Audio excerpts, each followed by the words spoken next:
திமுக கூட்டணியிலிருந்து வெற்றி பெற்றுவிட்டு விடுதலை சிறுத்தைகள் திடீரென்று தன்னை தமிழ் தேசியவாதியாக காட்டிக்கொள்ள முயற்சி செய்கிறார். இத்தனை நாள் பேசியதெல்லாம் இந்த தாழ்த்தப்பட்ட மக்களுடைய வாழ்க்கையை நான் முன்னேற்றுகிறேன் என்று பேசியது அதே திருமாவளவன். இப்பொழுது திடீரென்று தமிழ் தேசியத்தின் மீது அவருக்கு ஒரு பாசமும் காதலும் பிறந்திருக்கிறது. காரணம் என்னன்னு கேட்டிங்கன்னா, இங்கிருந்து விடுதலை சிறுத்தைகளிலிருந்து கணிசமானவர்கள் நாம் தமிழர் கட்சியில், அதாவது பட்டியலினத்தை சேர்ந்தவர்கள், குறிப்பாக பறையர்கள் அங்கே போயிடுறாங்க. இந்த தமிழ் தேசியம் என்பது எல்லா காலங்களிலும் நசுக்கப்பட்டது. தமிழ் தேசியம் தலை தூக்கினால் இந்த போலி திராவிடம் எங்கேயாவது வெளியாகி விடுமோ, அதற்கு நஷ்டம் ஏற்பட்டு விடுமோ என்று இந்த திராவிடம் பேசியவர்கள் வேடமிட்டு கொண்டு தமிழ் மக்களை ஏமாற்றி வந்தது தான் தமிழ்நாட்டு அரசியல் வரலாறு. எங்கே கட்சி தன் கையை விட்டு போய்விடுமோ, இல்லை தன் கட்சி இப்போது இருப்பதை விட இன்னும் சீனித்து விடுமோ, குறைந்து விடுமோ, அளவிலும் வலிமையிலும் குறைந்து விடுமோ என்ற பயம் வருகிற போது தமிழ் தேசியம் ஏதோ அந்த தண்ணியில் தத்தளிக்கிறவன் அங்கே ஏதாவது ஒரு குச்சியாவது ஒரு மரமாவது ஒரு மரக்கட்டையாவது கிடைக்காதா என்று தத்தளிப்பவன் அங்கே கிடைப்பதை பிடித்து கொள்வதைப் போல இப்பொழுது தமிழ் தேசியத்தை பிடித்து கொண்டிருக்கிறார். இல்லைன்னா இவருக்கு தமிழ் தேசியத்துக்கு என்ன சம்பந்தம், தமிழுக்கு இவருக்கு என்ன சம்பந்தம், தேசியத்துக்கு இவருக்கு என்ன சம்பந்தம், தமிழ் தேசியம் என்கிற ஒரு சித்தாந்தத்திற்கும் இவருக்கும் என்ன சம்பந்தம்? என்னை பொறுத்தவரை இதனால் சீமானவர்களுடைய கட்சிக்கு மட்டும் இல்லை, வேறு எந்த கட்சிக்குமே எந்த பாதிப்புமே இல்லை. அவர் ஒரு பிரமையை அது தன்னுடைய வலிமை என்று நிரூபித்து காட்ட முயற்சி செய்கிறார். நம்மளை பொறுத்த வரைக்கும் ஒரு மாநாடு நடத்துகிறார், வாழ்த்துக்கள். நாம் தமிழர் கட்சியிலிருந்து அவர் ஏதோ பெருவாரியாக விடுதலை சிறுத்தைகளில் போய் சேர்ந்துருவாங்கன்னு நான் நம்பலை. இந்த மாநாட்டினால் அவர் தன்னுடைய வலிமையை ஓரளவுக்கு வெளியில் நான் இன்னும் வலிமையாகத்தான் இருக்கிறேன் என்று யாருக்கு காட்டணும்? பொதுமக்களுக்கு காட்டுறது மட்டும் இல்லை, அவர்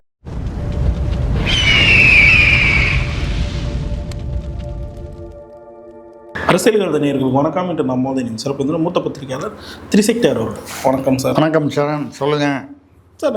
நாம் தமிழர் கட்சி தான் சமீப காலங்களாக தமிழ் தேசியம்ன்ற அந்த கொள்கையில் பிரிப்பாக அதற்கான அந்த போராட்டங்கள், மாநாடுகள், அந்த மாதிரி விஷயங்கள் பண்ணிட்டு வராங்க.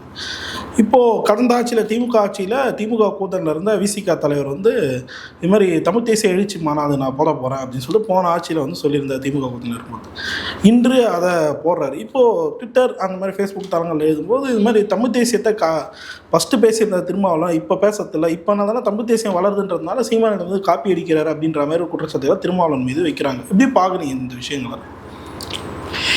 தமிழ் தேசியம் என்பது ஒரு சித்தாந்தம்.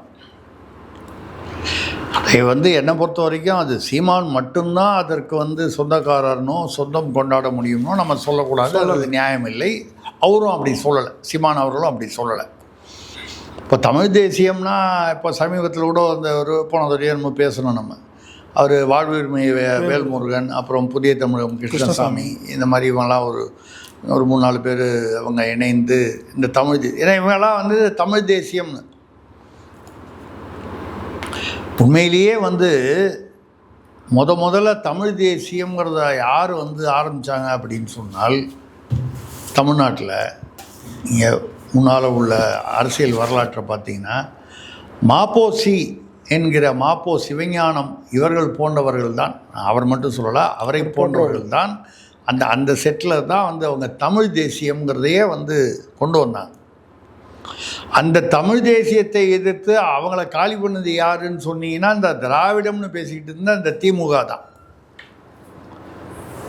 ஒரு காலத்தில் நீதி கட்சி என்ற பெயரிலும் அந்த நீதி கட்சியில் இருந்தவங்க பூரா யார்? அநேகமாக தமிழர் அல்லாதவர்கள், கேரளாவை சேர்ந்தவர்கள், அதாவது மலையாளத்தை பூர்வீகமாக கொண்ட மேனன் ஒருத்தர், அது மாதிரி ஆந்திராவை சேர்ந்தவர்கள். இல்லை எம்சி ராஜா அவர் தலித், அதாவது பட்டியலினத்தை சேர்ந்தவர். அவருமே ஒருத்தர் தான் அந்த நிறுவனரில். அவரும் கொஞ்ச நாள் பொறுத்து இங்கே நடப்பது எதுவுமே சரியில்லை பட்டியலின மக்கள் அப்போது தாழ்த்தப்பட்ட மக்கள்னு சொல்லுவாங்க, தலித்துன்னு சொல்லுவாங்க. இந்த தலித்துகளுக்கு இங்கே நியாயம் கிடைக்காதுன்னு சொல்லி வெளியே போயிட்டார். அந்த பீரியட்லேயே பார்த்தீங்கன்னா இவங்க எப்படி தமிழ் தேசியம் பேசுவாங்க? பேசுகிறவங்க யாருமே இந்த நீதி கட்சி, அதிலிருந்து பிறந்த திராவிட கழகம், அதிலிருந்து பிறந்த திமுக, திராவிட முன்னேற்ற கழகம், இந்த வரிசையில் யாருமே அநேகமாக தமிழுக்கு சம்மந்தப்படாதவர்கள் தமிழ்நாட்டோடு உண்மையான தமிழர்கள் இல்லை. அப்படி வரும்பொழுது இவர்களுக்கும் ஏன் அப்போ மாப்போசி போன்றவர்கள் தமிழ் தேசியத்தை சொன்னபோது மாப்போசியை எதிர்ப்பதாக நினைத்து கொண்டு தமிழ் தேசியத்தையே எதிர்த்தவர்கள் இந்த திராவிட பின்னணி கொண்டவர்கள். மாப்போசி போன்றவர்கள் இல்லை என்றால் இன்றைக்கி கன்னியாகுமரி நாகர்கோவில் வந்து தமிழ்நாட்டிலே இருந்திருக்கார். அவங்க போராட்டம் பண்ணியிருக்கார். கண்ணகி கோயிலை வந்து விட்டு கொடுத்தது யார்? தேவிகுளம், பீர்மேடு, கண்ணகி கோயில் இருக்கும் இடம், இதெல்லாம் வந்து தமிழ்நாட்டில் வரணும். சிலப்பதிகாரத்தில் எழுதப்பட்ட அந்த கண்ணகி, அந்த பாத்திரங்கள், அவை வந்து வரலாறுகள் என்று சொல்லப்படுகின்றன. சில பேர் இல்லை, அது கதை தான் சொல்லுவாங்க. எப்படி சொன்னாலும் அந்த கண்ணகி கோயில் கட்டினாங்கன்னா மக்களுக்கு நம்பிக்கை இருந்தது, அவர்கள் நமக்கு முன்னோர் என்று. அந்த கண்ணகி கோயில் இப்போ எங்கே இருக்குது? கேரளாவில் இருக்குது. அதை விட்டு கொடுத்தது யார்? இந்த திராவிட பின்னணி உள்ள அந்த ஆட்சியில் வந்த அந்த வழி வந்தவர்கள் தான். அப்போ அது வரக்கூடாது என்று போராடியவர்கள் யார்? அன்றைக்கு தமிழ் தேசியம் என்றதை தொடங்கிய மாப்போசி போன்றவர்கள்.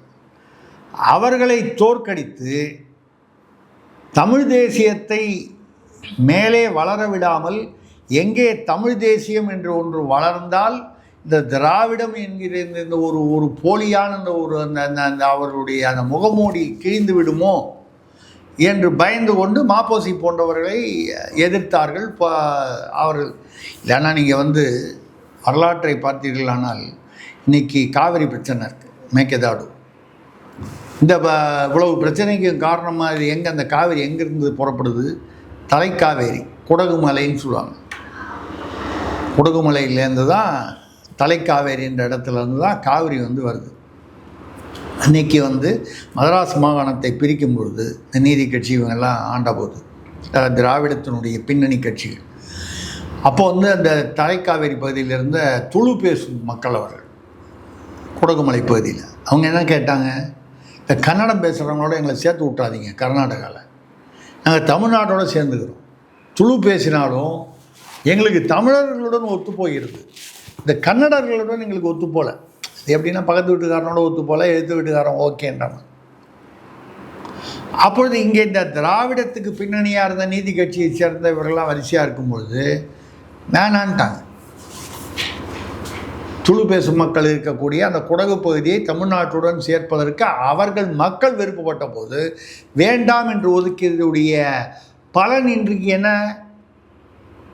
ஒரு குறுவையிலையும் சரி, மற்ற போகங்களையும் சரி, விவசாயத்துக்காகவும் குடிதண்ணீருக்காகவும் காவிரி கர்நாடகாவில் போய் கெஞ்சிக்கிட்டு இருக்கோம், போராடிக்கிட்டு இருக்கோம். உச்ச நீதிமன்றம் ஆணையம் அலைஞ்சிக்கிட்டு இருக்கோம்.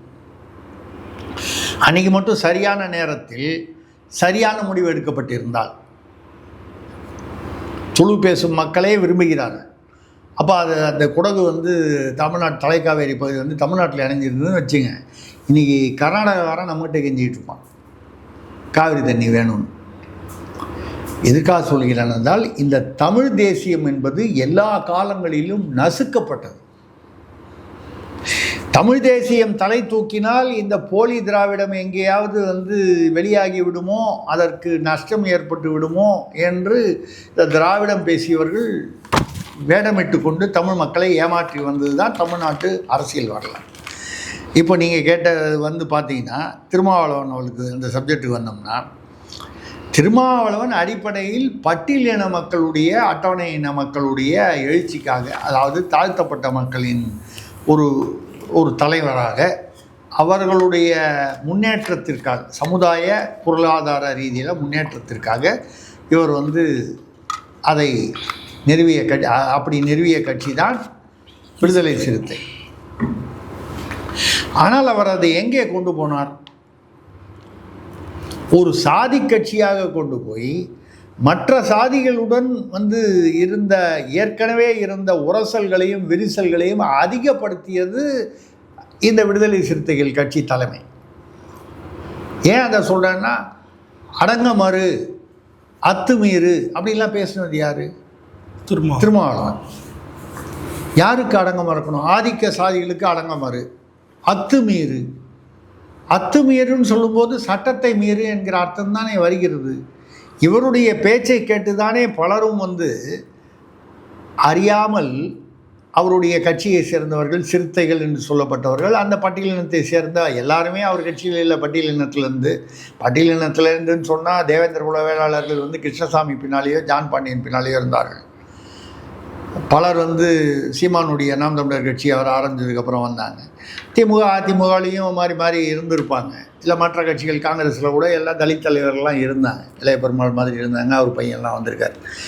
இப்படி எல்லா கட்சியில் இருந்தாலும் இவர்கள் ஒரு பறையருக்கான கட்சி அல்லது பட்டியலின மக்களுக்கான கட்சின்னு சொல்லி மற்ற சாதிகளுடன் இணக்கமாக ஏதோ ஒரு வகையில் போய் அதே சமயத்தில் அவர்களுக்கு எதிரான அநீதிகளை மட்டும் தட்டி கேட்டிருந்தால் பரவாயில்லை, அநியாயங்களை மட்டும் தட்டி கேட்டிருந்தால் பரவாயில்லை. அப்படி அநீதிகளை தட்டி கேட்பதாக ஒரு போலியான பிம்பத்தை ஏற்படுத்தி அவர் பேசியது என்ன? மேல்சாதி பெண்களுடைய கருப்பையில்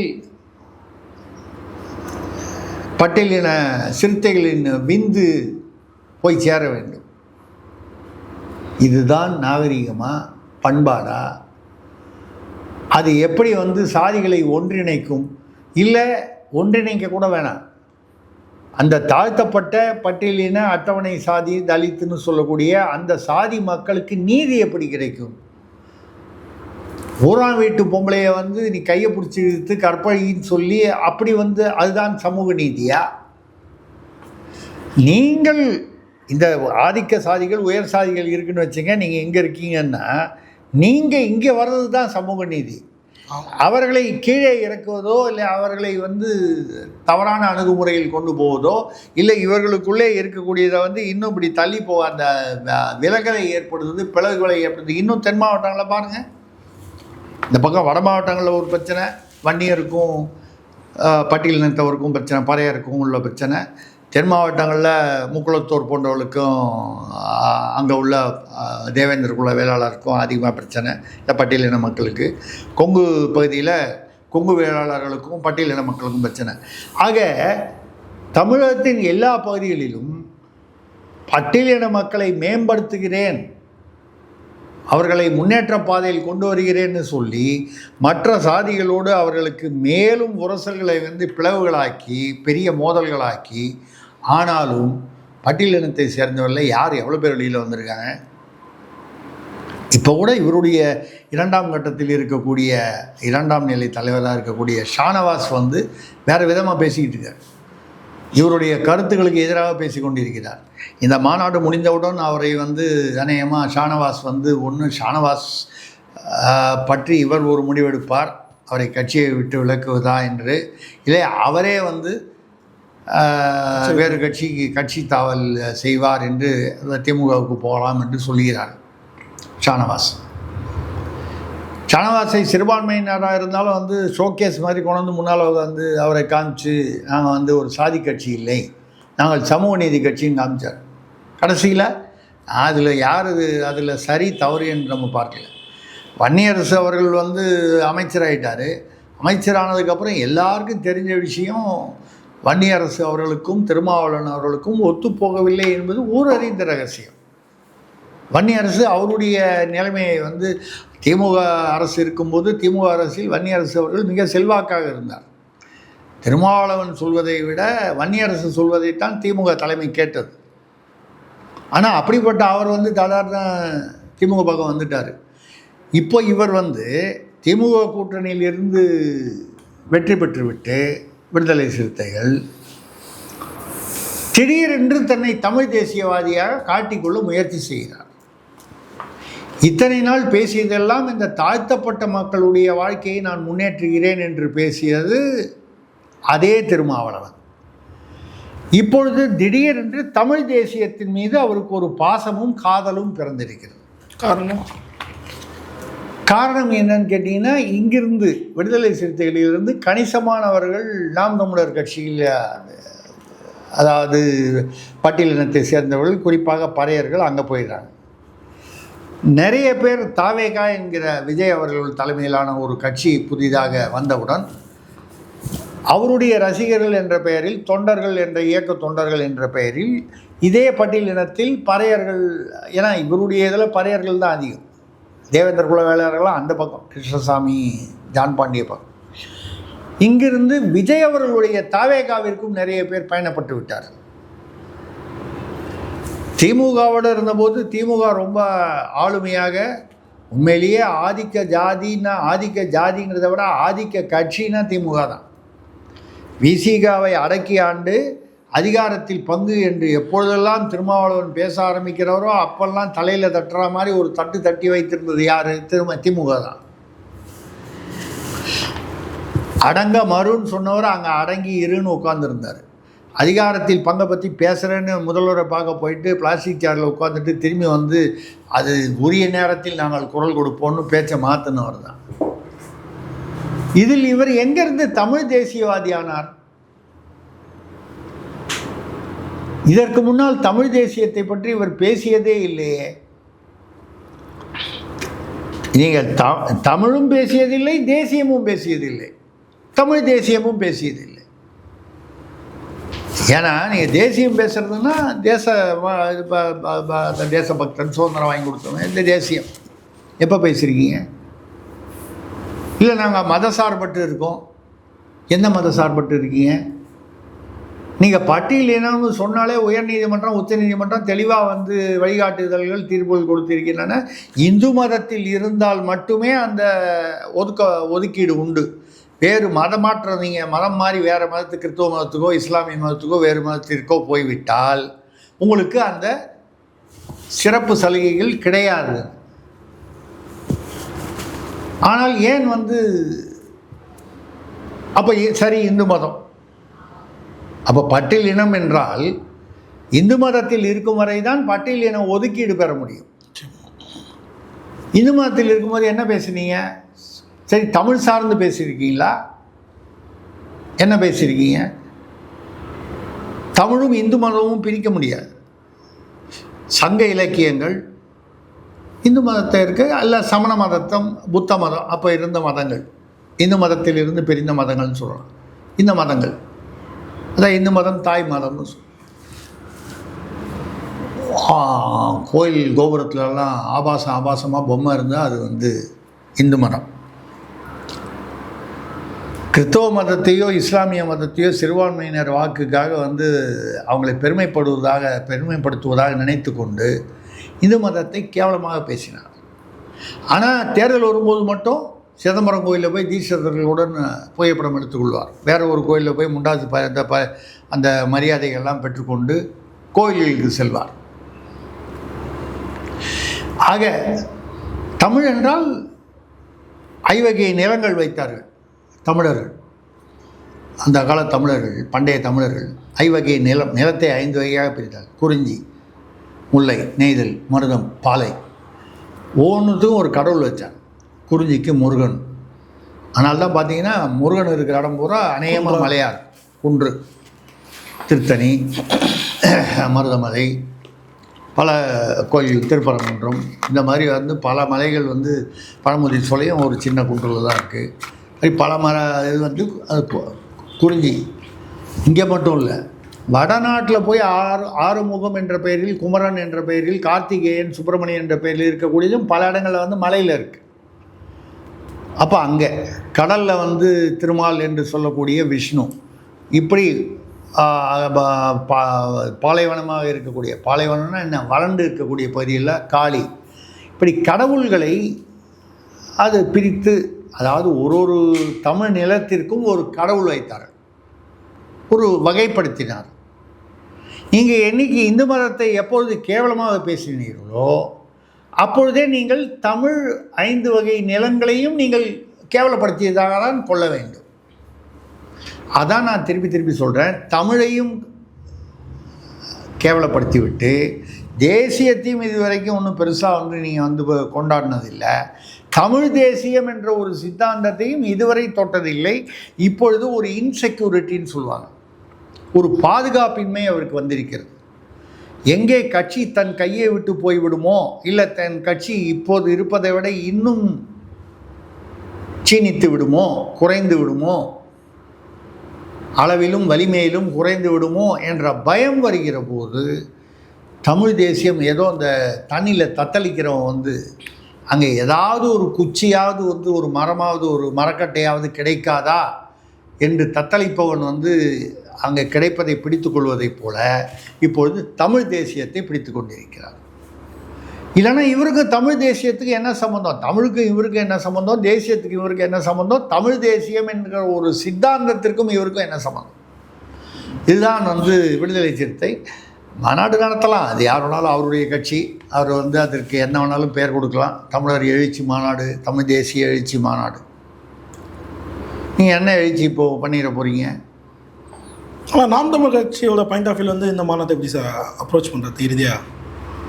இல்லை, இது வந்து நீங்கள் வந்து இப்போது நாம் தமிழர் கட்சியிலிருந்து அவர் ஏதோ பெருவாரியாக வந்து விடுதலை சிறுத்தைகளில் போய் சேர்ந்துருவாங்கன்னு நான் நம்பலை. இந்த மாநாட்டினால் அவர் தன்னுடைய வலிமையை ஓரளவுக்கு வெளியில் நான் இன்னும் வலிமையாகத்தான் இருக்கிறேன் என்று யாருக்கு காட்டணும்? பொதுமக்களுக்கு காட்டுறது மட்டும் இல்லை, அவருக்கு வந்து பொதுமக்களுக்கு காட்டணும், தாவேகா தலைமைக்கு காட்டணும், இல்லைன்னா கூட்டணியில் இவங்களை வந்து மதித்து வைக்கணுமே. இப்போ 107 சீட்டு இருக்குது, 107 ஒரு கால் 118 தாண்டிடுச்சு. விடுதலை சிறுத்தைகளோட உதவி இல்லாமலேனா விடுதலை சிறுத்தைக்கு அங்கே வந்து என்ன மதிப்பு இருக்கும், மரியாதை இருக்கும்? அப்போ தாவேக தலைமைக்கு தன்னுடைய வலிமையை நான் இன்னும் ஓரளவுக்கு வலிமையாக இருக்கேன், எழுந்து நடக்க முடியாதவர் வந்து டக்குன்னு அங்கங்கே அப்படி கையை காலை ஊடிக்கிட்டு அப்படி எழுந்து நின்று பாருங்கள் கைத்தடி இல்லாமல் நிற்கிறேன், எவ்வளோ நேரம் நிற்க முடியும்? அந்த மாதிரி ஒரு மக்களுக்கு காமிக்க வேண்டும் வலிமையை தாவேக தலைமைக்கு காண்பிக்க வேண்டும். ஏன்னா அதிகாரத்தில் பங்கு வச்சிருக்கிறோம். கட்சிக்குள்ளேயே இருக்கக்கூடிய வன்னி அரசு, ஷானவாஸ் என்று இவருடன் கருத்து வேற்றுமை கொண்டவர்களுக்கெல்லாம், அது அடுத்த நிலை தலைவர்களுக்கெல்லாம் நான் இன்னும் தலைமையில் தான் இருக்கிறேன், எனக்கு திருமாவளவனுக்கென்று ஒரு படை இருக்கிறது என்று நிரூபிக்க வேண்டிய ஒரு அழுத்தம் அவருக்கு இருக்கிறது. இதை தவிர திமுகவிலேருந்து வெளியில் வந்துட்டார். இப்போ இங்கேருந்து வெளியில் போகிறவங்கன்னா எங்கே போவாங்க? ஒன்று நாம் தமிழருக்கு போகலாம், தாவேகாவுக்கு போகலாம், ஏற்கனவே போன மாதிரி. இல்லை திமுக வந்து இப்போ வெளியில் போயிட்டாருங்கும்போது கண்டிப்பாக வந்து விமர்சனங்கள் செய்து கொள்கிறார். இவரும் வந்து நான் இங்கேயே இருக்கேன் அங்கேயே இருக்கேன்னு இவர் தான் சொல்கிறார் திருமாவளவனை தவிர, திமுகவினர் திருமாவளவனை துரோகியாகத்தான் கருதுகிறார்கள். அப்படி இருக்கும்போது திமுகவிலேயே வந்து நான் வந்து பாருங்கள் எனக்கு ஒரு சித்தாந்தம் இருக்குது, எனக்கு ஒரு இன்னும் வலிமை இருக்கிறது என்று அவர்களிடம் காட்டிக்கொள்ளும். நாளைக்கு ஒரு கால் திமுக மீண்டும் வலிமை பெற்றால் அங்கே போய் ஏன் கொள்கை மாற்றம்? அவர் என்ன கொள்கை? இப்போ என்ன கொள்கையில் வந்து அங்கேருந்து இங்கே மாறி வந்தார்? அதிகாரத்தில் பங்கு என்பதை தவிர வேறு எந்த அது கொள்கையாது? அது ஆசை அல்லவா, சுயநலன் அல்லவா? அதற்கு பேர் கொள்கை சித்தாந்தம்னு சொன்னால் சித்தாந்தத்தை நாம் வந்து அசிங்கப்படுத்துவது போல் ஆகவில்லையா? ஆக அவர் தன்னுடைய வலிமையை முதல்ல அவர் வேறு யாருக்கு, மக்களுக்கு வேண்டாம், தாவேகா தலைமைக்கு வேணாம், திமுகவுக்கு வேணாம், மற்ற தன்னுடைய அடுத்த நிலை தலைக்கு வேணாம், தனக்குத்தானே நிரூபணம் செய்து கொண்டு ஒரு ஆறுதல் பெற நினைக்கிறார். ஏன்னா படுத்தா அவருக்கு தூக்கம் வர மாட்டேங்குது. நம்ம கட்சி இவ்வளோ நாளுக்கு நாள் இறங்கி போயிட்டே இருக்கே, தலைவர்கள் இல்லாமல் நம்மகிட்டேருந்து பிரிஞ்சு போயிடுவாங்க போல இருக்குது, வலிமை நம்ம குறைஞ்சிக்கிட்டே வருது. நம்ம கட்சிக்காரனும் அவர் சமீபத்தில் கூட 2-3 தடவை மேடையில் வந்து பார்த்திங்கன்னா மேடையிலேருந்து இறங்குன்னு அவருடைய தொண்டர்களை சொல்லி ஒரு இரங்கல் நிகழ்ச்சிக்கு போய்விட்டு அங்கே வந்து ஒருத்தர் கேட்க கொண்டு நீட்டா தூக்கி அப்புறம் தட்டி விட்றாரு, அது போய் அடிச்சது. அதுக்கப்புறம் நடந்த ஒரு சமீபத்தில் 1 மாதம் 2 மாதம் முன்னால் நடந்த ஒரு நிகழ்ச்சியில் கூட மேடையிலிருந்து எல்லோரும் இறங்கணும், நம்ம வந்த இடம் வேறு, எல்லோரும் இறங்குங்கிறது கிட்டத்தட்ட ஒரு 30-40 பேர் நீக்கிறாங்க. இவர் சொல்கிறதை யாரும் கேட்கல. அப்போ கட்சி அவருடைய கட்டுப்பாட்டில் இல்லை. இப்போ தனக்குத்தானே இதை முதல்ல நிரூபித்துக் கொள்ளணும், கட்சி என்னுடைய கட்டுப்பாட்டில் தான் இருக்கிறது என்பதை சுய நிரூபணம் செய்து கொள்வதற்காகவும் சேர்த்து மற்ற பேர் நிரூபணம் நடத்தும் போது இதையும் சேர்த்து நினச்சிக்கிட்டு தான் மாநாடு நடத்துகிறாரு. என்னை பொறுத்தவரை இதனால் சீமான் அவர்களுடைய கட்சிக்கு மட்டும் இல்லை, வேறு எந்த கட்சிக்குமே எந்த பாதிப்புமே இல்லை. புரியுது. அவர் ஒரு பிரமையை வந்து அது தன்னுடைய வலிமை என்று நிரூபித்து காட்ட முயற்சி செய்கிறார். நம்மளை பொறுத்த வரைக்கும் ஒரு மாநாடு நடத்துகிறார், வாழ்த்துக்கள், உங்கள் கட்சி இருக்கும் வலிமை குறையாமல் பார்த்து கொள்ளுங்கள் ஐயா, உங்களை நம்பி ஒரு பட்டியலின மக்கள் உங்களை ஒரு தலைவராக ஏற்றுக்கொண்டு உங்கள் பின்னால் இந்த பாதையில் வந்திருக்கிறார்கள், அவர்களுடைய நலனை மறந்து விடாதீர்கள். அதிகாரத்தில் பங்கு என்ற பெயரிலோ வேறு எந்த சுயலாபத்திற்காகவோ, கட்சியின் சுயலாபத்திற்காகவோ, கட்சி தலைமையின் சுயலாபத்திற்காகவோ எந்த மக்களுக்காக நீங்கள் பாடுபடுவதாக சொல்லி இயக்கம் அமைத்தீர்களோ அந்த மக்களின் நலனை மறந்து விடாதீர்கள். அவ்வளோதான் நம்ம சொல்ல முடியும். இதுதான் இன்றைக்கி அந்த மாநாட்டுடைய பாதிப்பு, தாக்கம் என்பது தமிழ்நாட்டில் இவ்வளவுதான். அதே சமயம் ஒரு கட்சி தன்னை நிலைப்படுத்தி கொள்வதற்கு, தன்னை அடையாளப்படுத்தி கொள்வதற்கு ஒரு மாநாடு என்று நடத்துவது வந்து ஒரு இயல்பான ஒரு விஷயம். அந்த வகையில் நம்ம அவருடைய மாநாட்டிற்கும் அவருடைய அந்த எண்ணங்களுக்கும் நம்ம வாழ்த்துக்களை தெரிவிக்கிறோம். பல்லருக்கு தெளிவாக நன்றி. நன்றி, வணக்கம்.